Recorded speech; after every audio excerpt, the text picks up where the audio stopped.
Strengthening bilateral relations between the government of Niger Republic and Nigeria in the area of protection and repatriation of victims of trafficking is a call to action for both countries. This is because many of the migrants who attempt to cross the Sahara Desert to any of the North African countries are deported to Niger Republic as the point of first departure.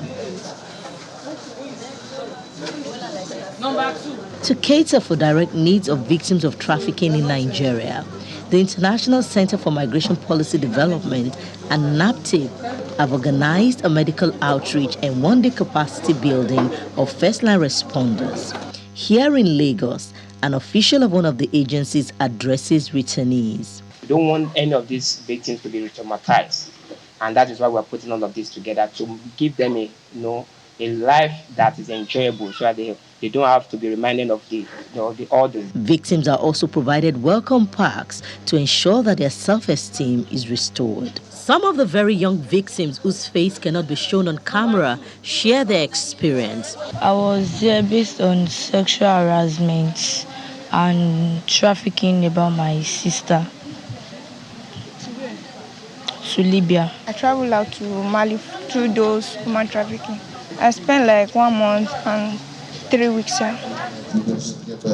An official of NAPTIP says that parents should be wary of help offered, especially by strangers. Parents should not allow their children to be deceived.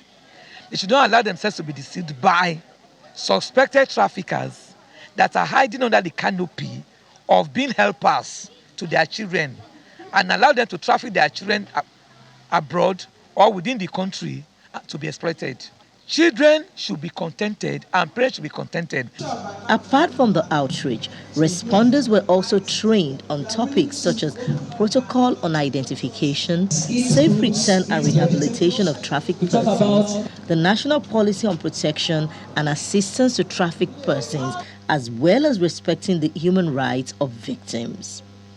This training is expected to impact positively on the lives of victims and stem the tide of trafficking.